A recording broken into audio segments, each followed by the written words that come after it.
Harsh words echo through the church in the German city of Constance. We know that he is hardened in his wickedness and obstinate in heresy. The gathered priests, their faces grim, stony, or furious, watch the object of their scorn intently. He is an unremarkable man in his 40s, clean-shaven, standing before them in priestly robes and holding a chalice. He looks like he belongs. He seems to be one of them. But he isn't. He is their victim. And they are his killers.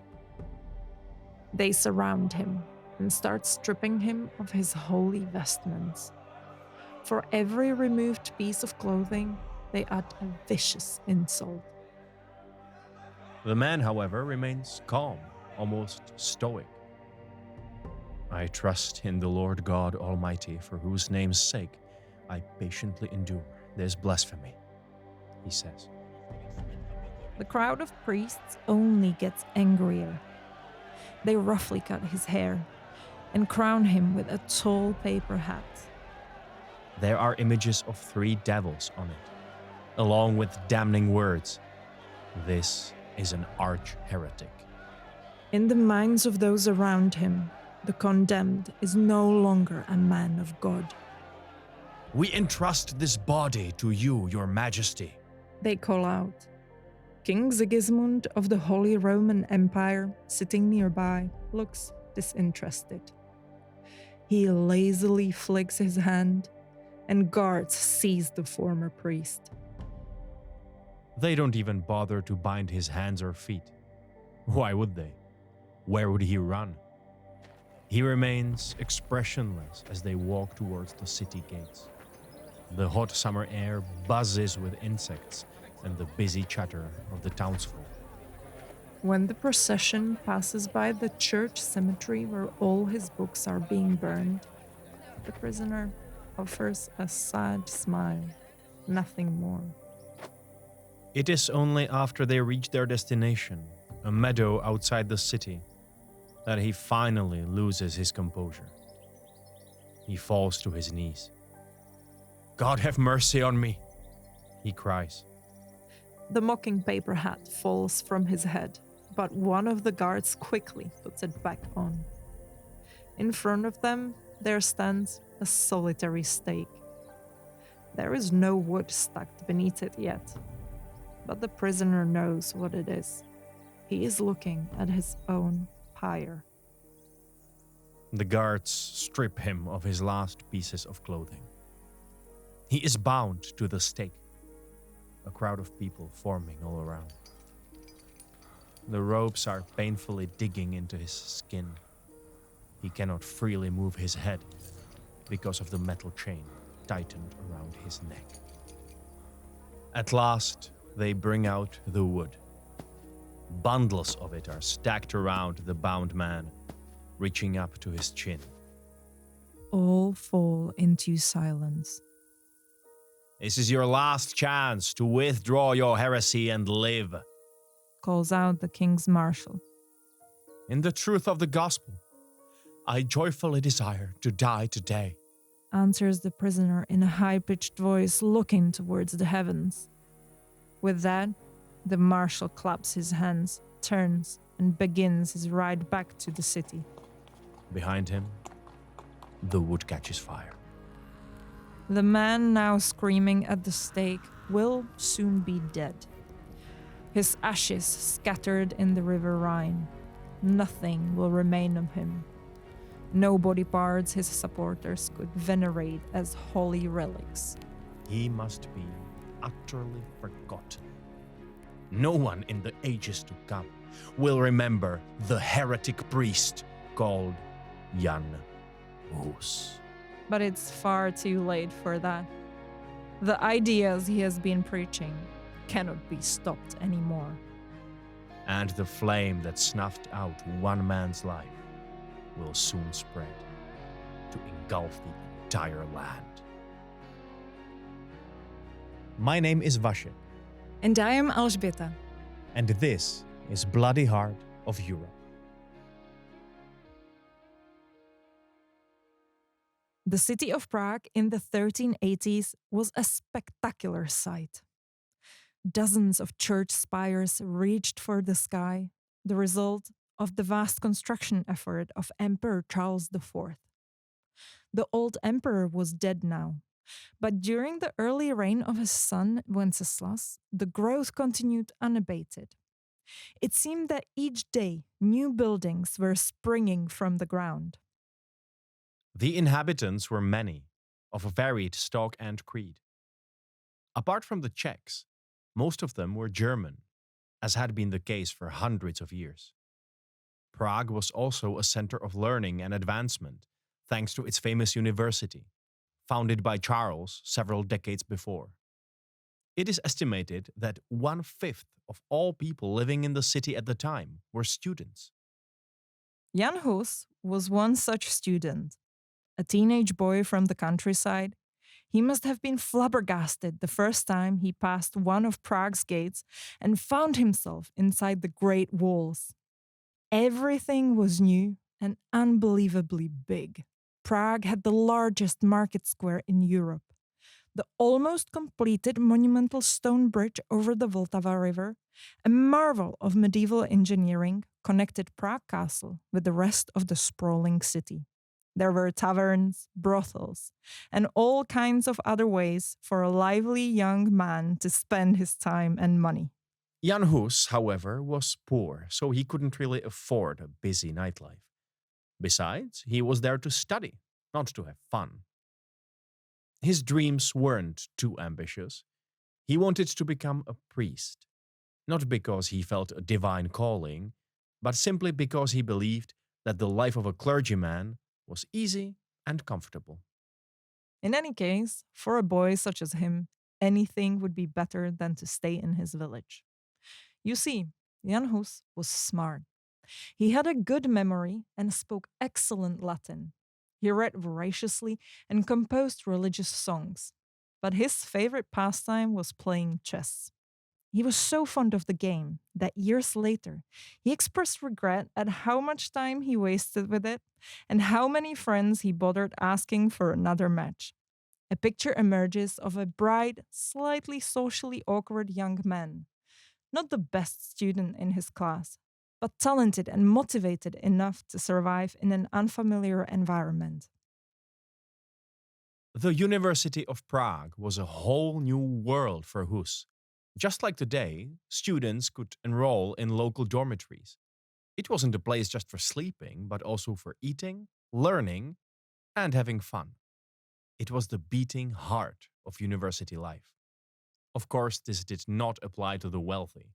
They attended the university only for the lectures, or simply had private tutors.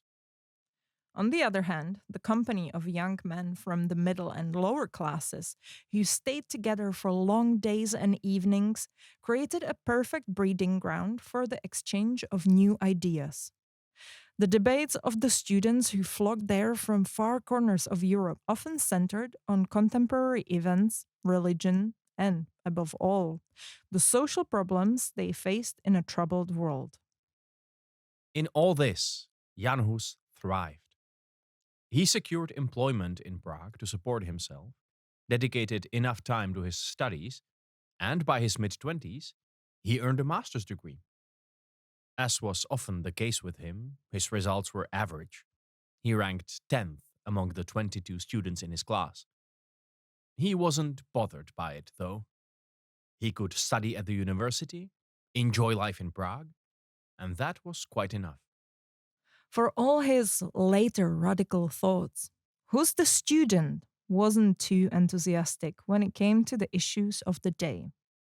We have a source describing one of the students' debates at which Hus was present. The discussion, held in private confines of a burgher's house, focused on the murder of John of Nepomuk by King Wenceslaus of Bohemia and his cronies. You might remember this incident from our very first episode. The king captured a group of priests and had them tortured. One of them didn't survive, and the king's men dumped his body in the river. It sparked international outrage, sullying Wenceslaus's name across the royal courts of Europe. Of course, the citizens of Prague also had their strong opinions about what should be done. At the debate Hus was a part of, some voices called for extremely harsh measures. There should be an interdict placed upon the city of Prague, they said. That would basically mean excommunicating the entire city and preventing any religious services from being performed there. But Hus was having none of it. He said, quote, "You're making such a big deal of the arrest of a few little priests. Tell me why we should stop praising God." End quote. It seems ironic. The man who would soon become the firebrand preacher stirring up the masses urges calm and wants everyone to stay quiet. There was a long way to go from Hus the student to Hus the rebel. The grand events of history moved on, regardless of what young Hus thought or believed, however. The turn of the 14th century came and went. King Wenceslaus lost the throne of the Holy Roman Empire. Bohemia was getting ready to tear itself apart in a civil war.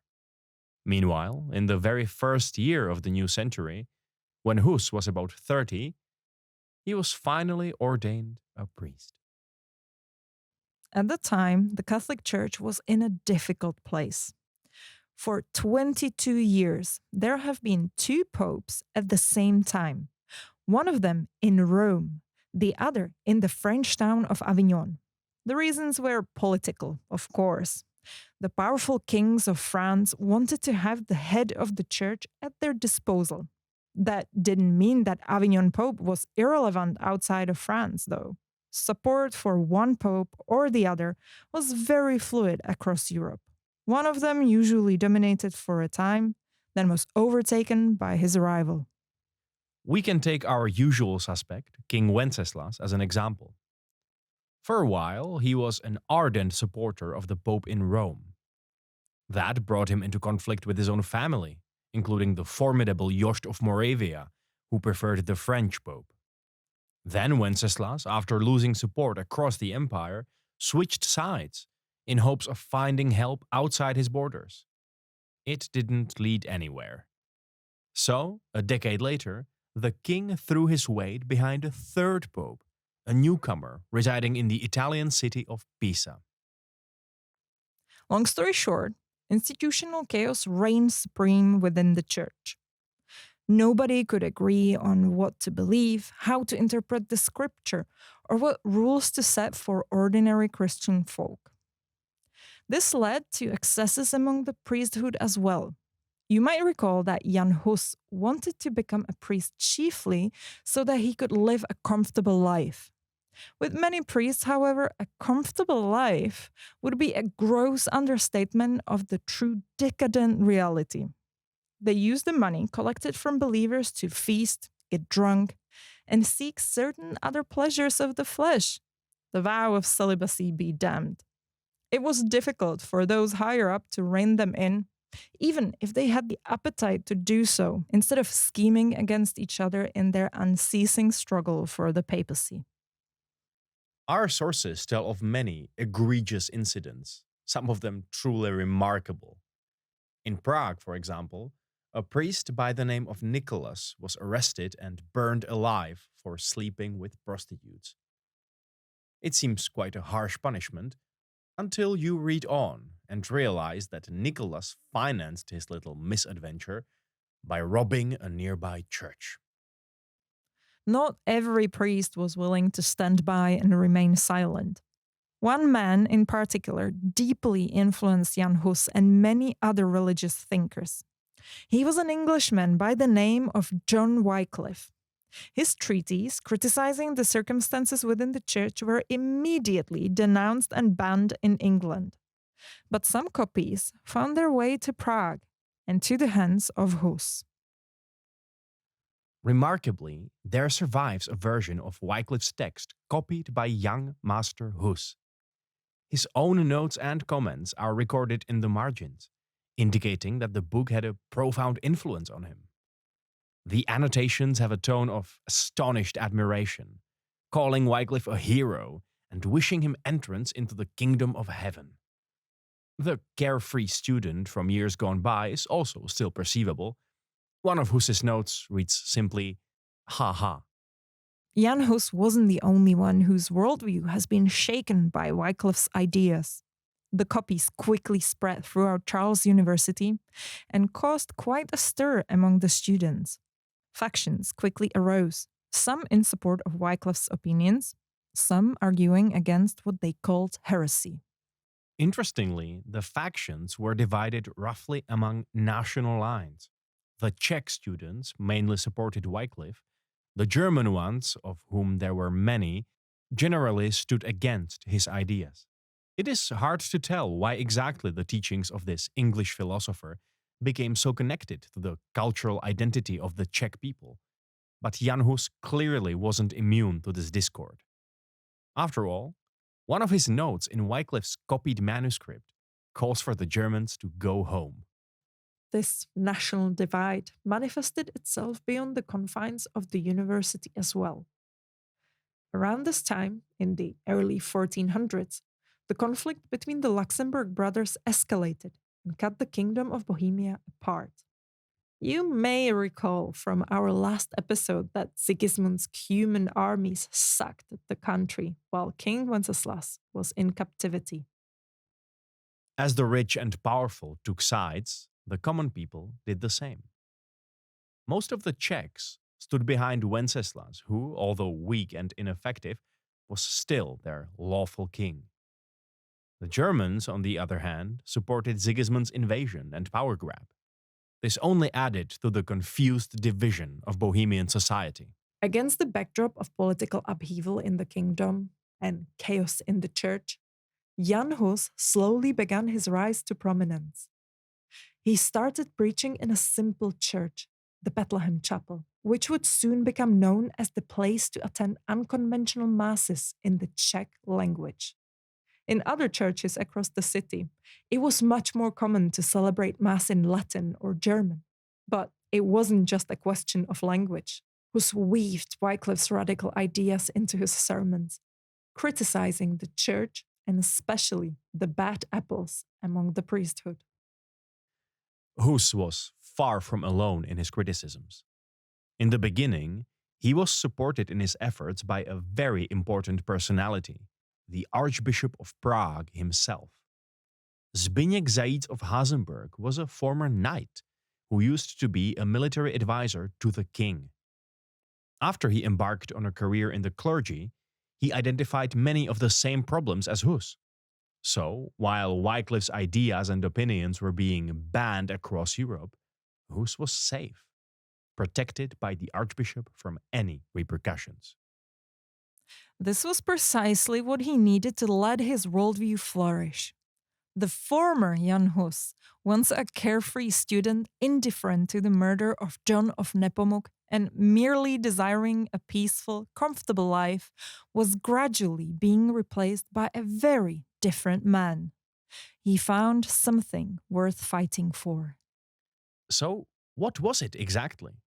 What did he, the Archbishop, and other like-minded priests want? Well, we've already talked about the fact that many priests have been guilty of less than holy behavior.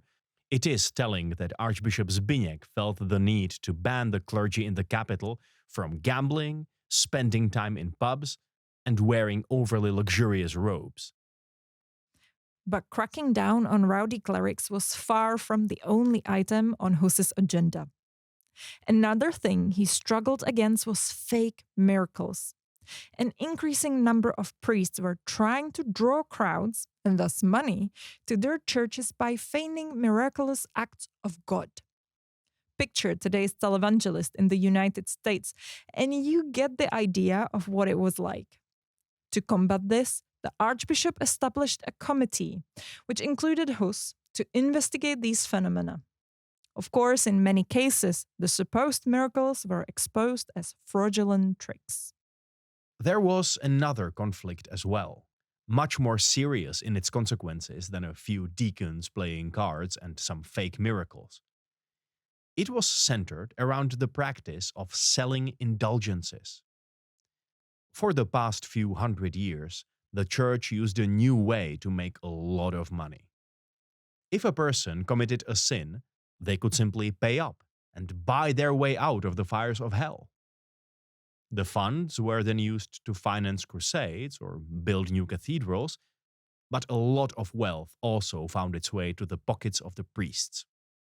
During Hus's time, it was completely normal for rich nobles and ordinary people both to give their earnings to the church as penance. Jan Hus didn't like the practice at all. In fact, he had something of a personal ordeal associated with it. When he was still young, a poor student, he spent his very last coins to purchase an indulgence for himself. He couldn't even buy food afterwards. The memory of him starving while his money filled the endless coffers of the church was clearly meaningful to him. He mentioned it years later during his preaching. Hus was arguing that indulgences should be scrapped altogether. In his eyes, the only power that could grant forgiveness to sinners was God. Unfortunately for Hus, it was one thing coming after individual priests. It was quite another trying to knock down one of the central pillars of the church's income. And Hus didn't stop there. Relying on the teachings of Wycliffe, he began to question the authority of the Pope. Wycliffe thought that the church was not necessarily represented by the Holy See. The true head of the church was Jesus Christ, after all. So, if the Pope and his underlings didn't lead virtuous lives, Christians were under no obligation to listen to them. In fact, if the Pope and his prelates strayed from the path, they would become, quote, a congregation of Satan led by an antichrist. This was risky from Hus. When you go after the head of the church, you can't be shocked when it comes back to bite you. Soon enough, Pope Benedict XIII declared that heresy was ravaging the Kingdom of Bohemia. Unless the followers of Wycliffe changed their ways, they would soon lose their offices and inheritance, as well as be obliged to pay hefty fines to the church. But there's a wild card in this story: the ever unpredictable King Wenceslaus. He finally returned from being imprisoned by his brother. And instead of enjoying deserved peace, he suddenly had to deal with the Pope criticizing him for heresy in front of the European courts. Other kings would probably swiftly punish every rebel in reach and consider the matter closed. But Wenceslaus had other plans. You see, for all the troubles they caused, the King of Bohemia still found Hus's ideas enticing. He didn't particularly like neither the Pope nor his church. What's more, even the king's wife and some of his noble friends were sympathetic to Hus's cause. So, Wenceslaus decided on a half measure. He forced the Archbishop of Prague to write a statement along the lines of, "There is no heresy in the Kingdom of Bohemia, therefore, there is no problem." It was a somewhat lazy solution. The king basically just closed his eyes and pretended he didn't see the spreading fire. And, surprisingly, it worked, at least for a short time. But in the making of this fragile peace, a new rift has emerged. This time between Hus and his powerful patron, the Archbishop of Prague. Archbishop Zbigniew found himself in a precarious situation. At first, he may have liked Hus, as both men wanted to change the unacceptable behavior of some of the clerics. Now, Hus was making Zbigniew's life horrendously difficult. After each of Hus's passionate, revolutionary sermons, the archbishop was caught between the wishes of the king on one side and the pope on the other. By papal command, Zbigniew was supposed to root out Wycliffe's ideas. But how could he move against the heretics if, according to the king, there were no heretics in Bohemia? And all the while, the teachings of Wycliffe loudly echoed through the Bethlehem Chapel. This could not go on. Hus may have not realized it yet, But he had lost an important ally, and soon he would lose another. Before we get there, we must return to the troubles in the highest echelons of the Catholic Church. In the year 1409, the Papal Schism was going on for more than 30 years. Two popes, one in Rome and the other in the French city of Avignon, constantly bickered and competed for supremacy. Each had their own cardinals. Each had supporters among both the clergy and the nobility. It seemed nothing could resolve this eternal standoff. But that year, many cardinals of both popes decided they had enough. They called a council in the Italian city of Pisa. And there, under the shadow of the famous Leaning Tower, they elected a new pope to finally end the schism. Welcome, Pope Alexander, the newest Holy Father on the European stage. It may come as a shock to you, but electing yet another pope didn't solve anything. The other popes weren't about to resign just because another guy in a fancy hat showed up. It just meant that from now on, there were 3 popes vying for power instead of 2. The papacy of Pisa would continue alongside those in Rome and Avignon. Jan Hus condemned indulgences, so we're offering something even better. While we can't guarantee you a spot in heaven, we can provide exclusive bonus episodes packed with all the stories that didn't make it into the main episode. Start listening for free, and for the full truth, spare a groschen or two at the Bloody Heart of Europe Patreon page. Pope Alexander of Pisa didn't enjoy his new job for very long. He died soon after his election, but John the 23rd, his successor, was determined to continue the struggle against the other popes. And things got insane fast. Pope John decided that the best way to assert his authority would be to call a crusade against the King of Naples, a chief supporter of the Pope in Rome. The war was not only a pretty unhinged solution to restoring peace in Europe, it would also require vast sums of money. So, John turned to the true and tested method of generating funds: selling indulgences. Unfortunately for him, he ran into a problem. He couldn't start selling indulgences without the permission of the local rulers. But many monarchs weren't too keen on letting him raise money for a military expedition against another Christian kingdom. He needed an ally who would give him a green light. And he found one.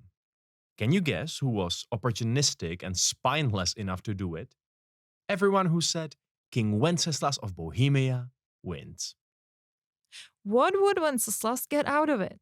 Well, his old claim to the throne of the Holy Roman Empire was being constantly ignored by both Rome and Avignon. The imperial crown was being fought over by Wenceslaus's relatives, Jost and Sigismund. For most of the powerful people in the empire, the King of Bohemia became an afterthought. So when he saw a potential new ally, he pounced. He and the Pope in Pisa would help each other out.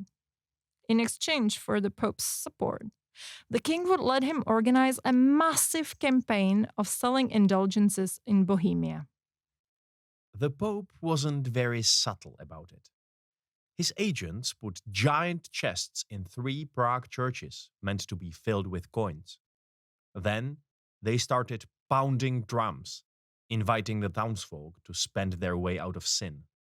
This in a city already on edge because of the church's supposed avarice and greed.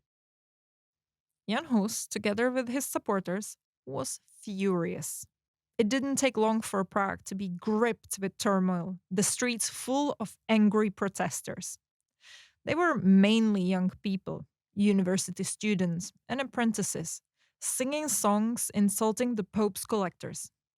At the end of one of their marches, they theatrically burned mock papal edicts. It was only a matter of time before things turned violent. During another protest, 3 young men were arrested and brought to the town hall. When Jan Hus heard about this, he went to the town hall to personally plead for the young man's freedom.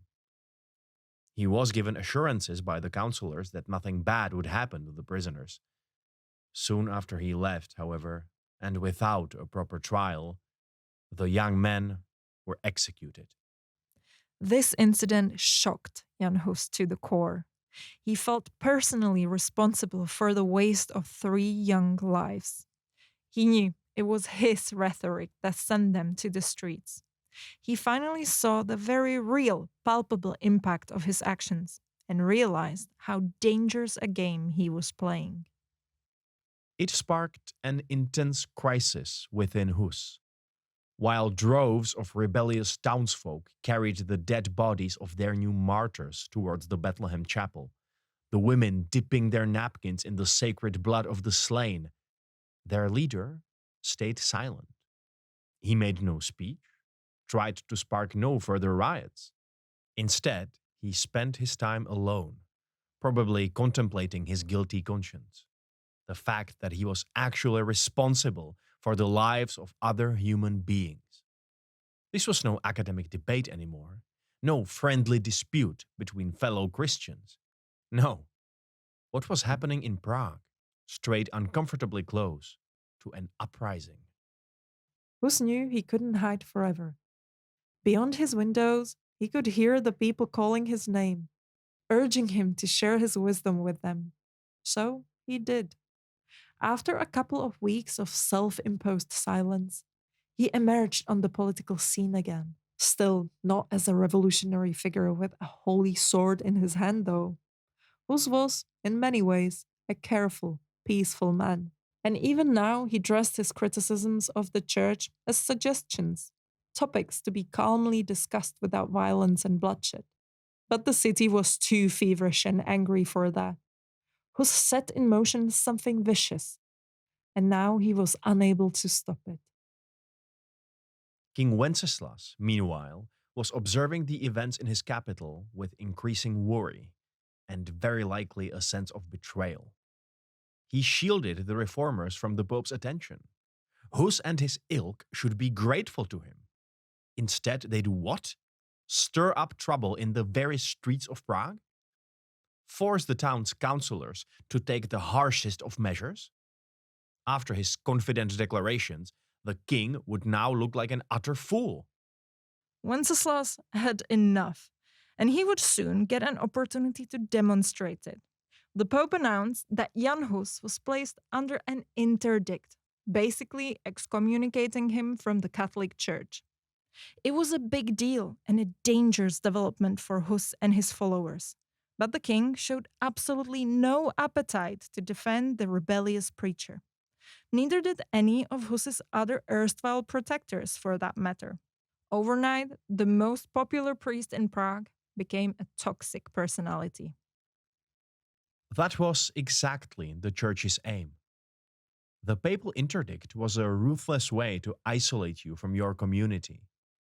The excommunication didn't apply just to you, but also to everything and everyone around you. From now on, wherever Hus went, no religious ceremonies could be performed, not even weddings, baptisms, or funerals. It was as if Master Jan was surrounded by a strange bubble of faithless void. Such a drastic blow would break many people's resolve. Hus could have bowed to the pressure. He might have recanted his views. There was still a way back for him. But he didn't. Now, at the crossroads of his life, he chose a different path. He knew he couldn't stay in Prague any longer, not with the interdict hanging above his head and dangerous enemies at every corner. So he left for voluntary exile. At this point, Jan Hus practically vanishes from the history books. Only a few people knew where he went, but he never stopped working. He visited his friends in the countryside and continued to preach among the peasantry, walking from cottage to cottage, from field to field, like an apostle of old. This was done in open defiance of the interdict, but outside of the big cities, barely anyone cared. Hus spread dangerous ideas wherever he went. He called for a new translation of the Bible so that the common people could better understand their faith. Not only that, he believed that the people themselves could be their own preachers, that any good Christian was fit to interpret the scripture. The rumors of Hus's continued activity slowly trickled back to the capital. A year later, his own faculty at the university in Prague officially called him a heretic. But while his powerful enemies multiplied, so did his friends and allies. And not only among the nobility, but also the lower and middle classes. You see, it wasn't just a question of faith, but also social hierarchy. There was something deeply seductive in the idea that the common people could do just fine without constant interventions from priests and nobles. And so both the poor and the not very rich flocked under Hus's metaphorical banner. It's somewhat ironic then that the man himself clearly wasn't as revolutionary minded as some of his followers. Hus was no hardcore communist. Unlike many of the most radical elements in his growing coalition, he believed that a noble lord should be obeyed, if he stayed virtuous, of course. These small distinctions didn't really matter in the eyes of the enemies, though. He, together with his people, was clearly a threat. In the year 1414, 2 years after Hus began his exile, the response finally came, even though at first glance it had nothing to do with him or his followers. A great council was called to the German city of Constance. The man who organized it was our old friend, the ginger fox, King Sigismund of Hungary. He's been the king of the Holy Roman Empire for 4 years now, and he felt the time was right to solve the thorniest issue of the day, the Papal Schism. Why did he care so much? Well, ever since his fateful defeat at the Battle of Nicopolis, Sigismund had been dreaming about a united Europe. To achieve that, the Catholic Church had to be united first. It had to have a single head. Not only that, Europe needed a single interpretation of the scripture. It was this second point that made Hus relevant to the council. He, along with various other heretics across the continent, preached a different way of thinking about God and the Bible. So, he was invited to speak before the council. Jan Hus said yes to the invitation. It might seem utterly bizarre in retrospect. Why would he ever agree to travel into the midst of all of his enemies, knowing he would be at their mercy the second he stepped foot in Constance? The answer lies in 2 parts. First, Hus genuinely thought he could convince the others by the power of his arguments. If the aim was to reach a consensus, a common interpretation of the Word of God, he wanted to influence the outcome. This was an opportunity to finally get rid of the interdict, to explain himself, and make the world accept that he was not in fact a heretic, but a faithful Christian. For the second reason Hus agreed to attend, we must return to King Sigismund of Hungary. He wanted the heretics to be there and convince them to stop their disturbances. But he also knew the thought of coming to Constance might make them nervous. So he provided Hus with a letter of safe conduct. The document was clear. No one was to harm the priest on his way to the council, unless they wanted to provoke the wrath of the king. For Hus, this was an attractive proposition.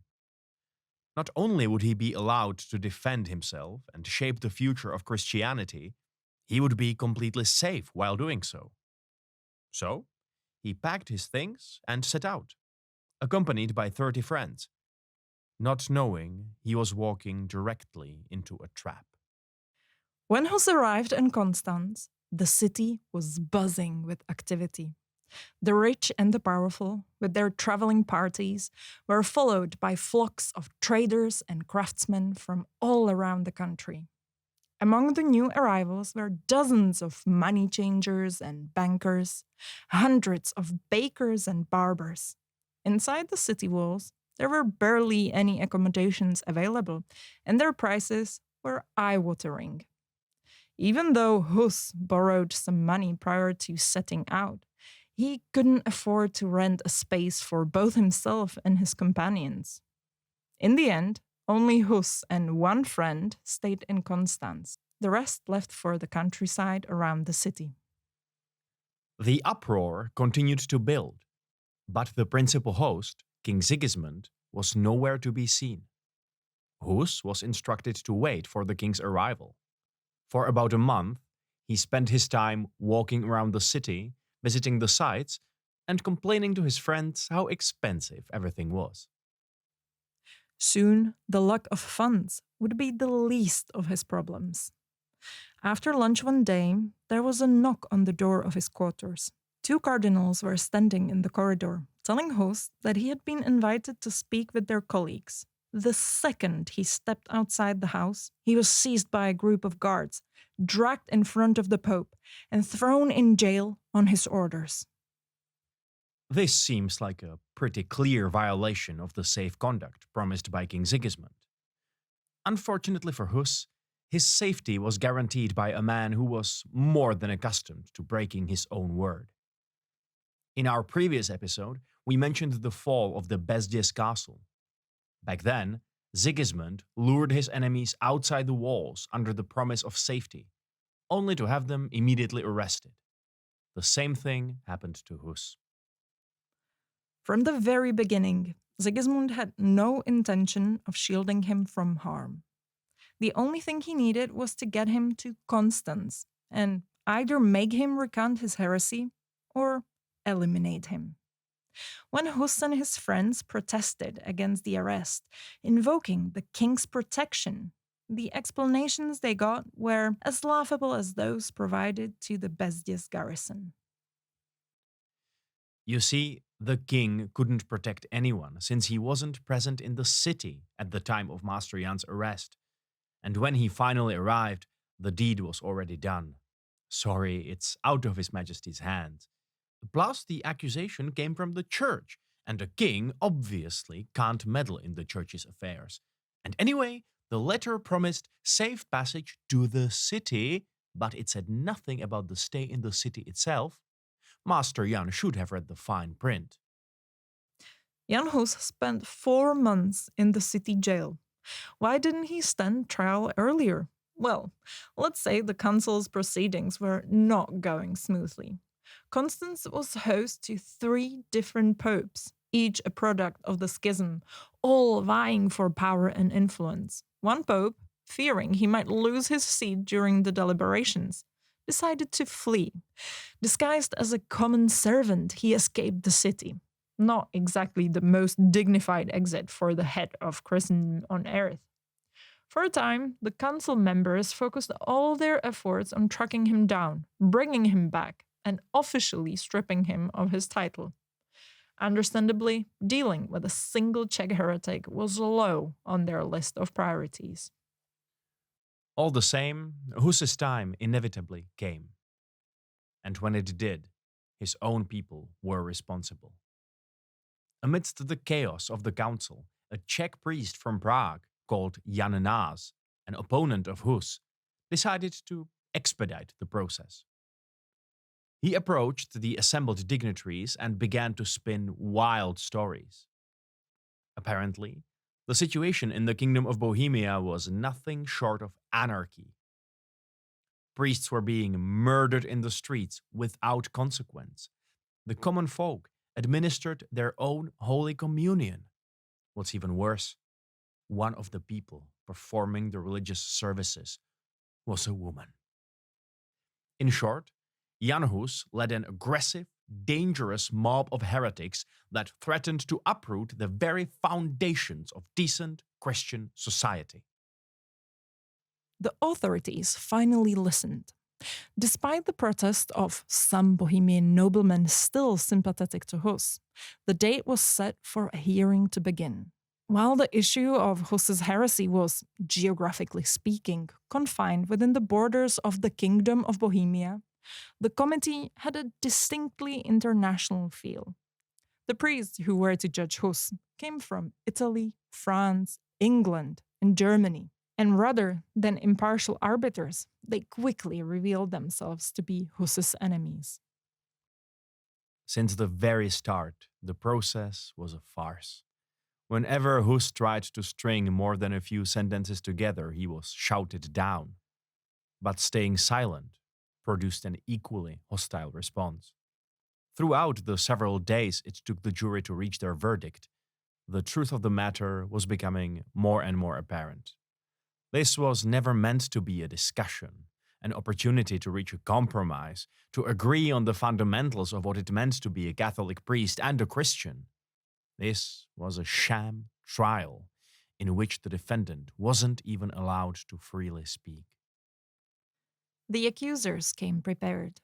They presented every controversial opinion Hus had said or written, and they tried to engineer as much outrage as possible. It wasn't that difficult. After all, the audience was full of priests. So, of course, they didn't take kindly to listening to one of Hus's texts, claiming that many of them resemble evil scoundrels and villains, rather than Christ's apostles. In another treatise, Master Jan likened contemporary Christian priesthood to Pharisees, the murderers of Jesus. And then there was the situation with the king. The great Sigismund of Hungary, the patron of the whole event, finally arrived in the city, and he decided that he would personally attend the hearing. But if Hus dared to hope the king was there to finally offer him the promised protection, he was sorely mistaken. Sigismund wasn't even angry or hateful.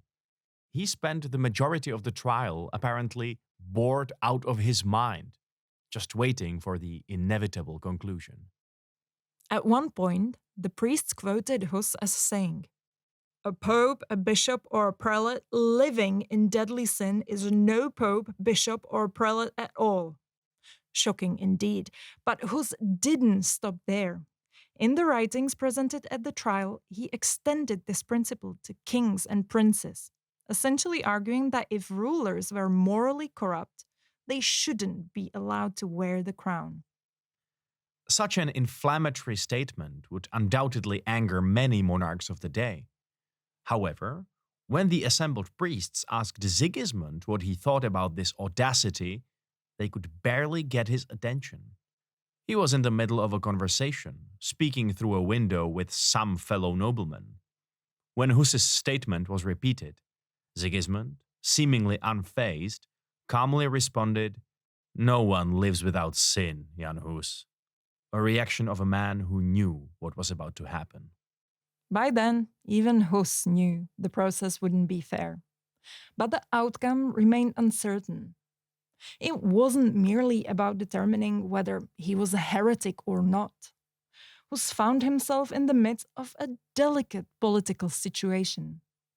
Neither the king nor the church wanted to execute this Bohemian upstart, knowing that doing so could lead to serious repercussions. Hus was popular among the common folk and held in esteem by a significant portion of the nobility. Making him a martyr could have far-reaching consequences.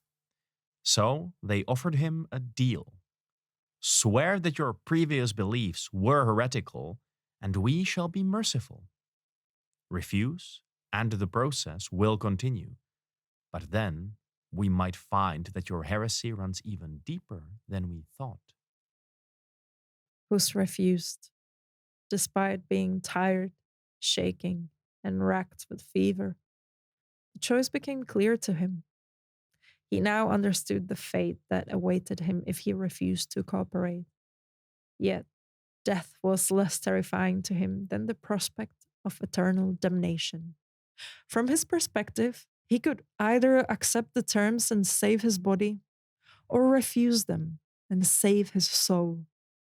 So, no matter how many times they asked, his answer remained the same.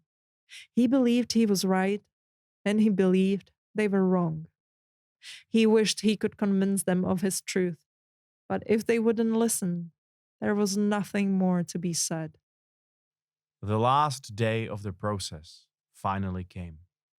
It started with a mass and continued with an uninterrupted reading of the accusations against Hus. He wished to speak in his defense, but was promptly silenced. Witness statements were read aloud, again without any chance for him to respond. When Hus protested, he was told the tribunal had heard enough from him already.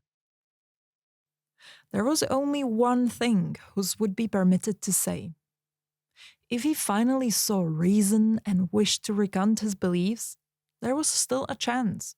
This was his very last opportunity before the verdict. Would he heed the advice of the wise people urging him to submit? What final words would he give the court? Master Jan Hus said, "Even if the whole world tells me so, I cannot betray my conscience." With that, he was doomed. The sentence came swiftly. Death at the stake. They stripped Hus of his vestments, put the mocking hat of an arch-heretic on his head, and hauled him outside the city walls. There, on the field of his execution, Hus was given one last chance to give up his beliefs in exchange for his life. And for the last time, he refused.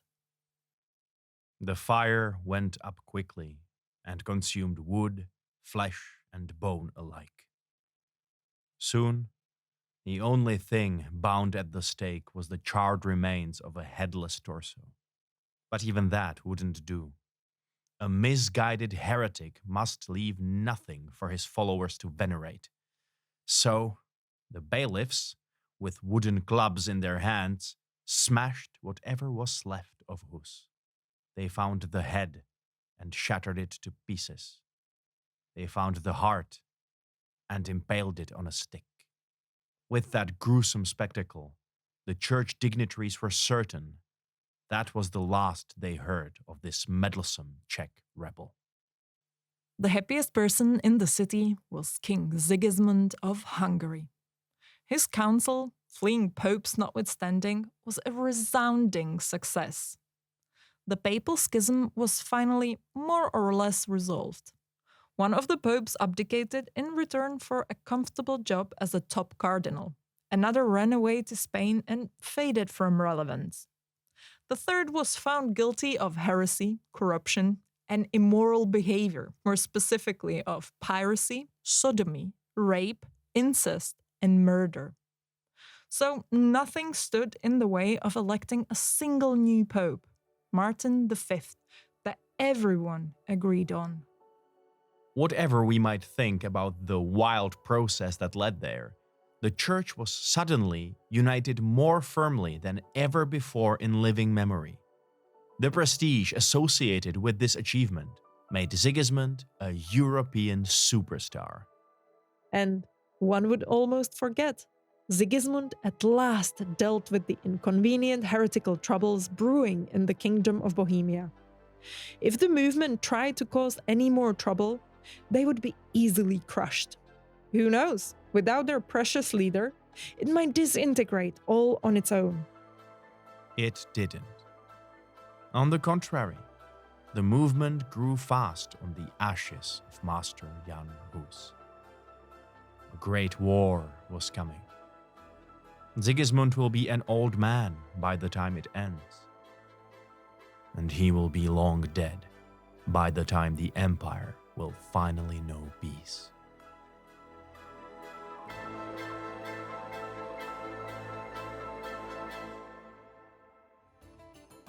A big thank you to everyone who's helping make this podcast happen, especially to Bohumil Červený and Martin Baláš, our Jan Žižka's own patrons.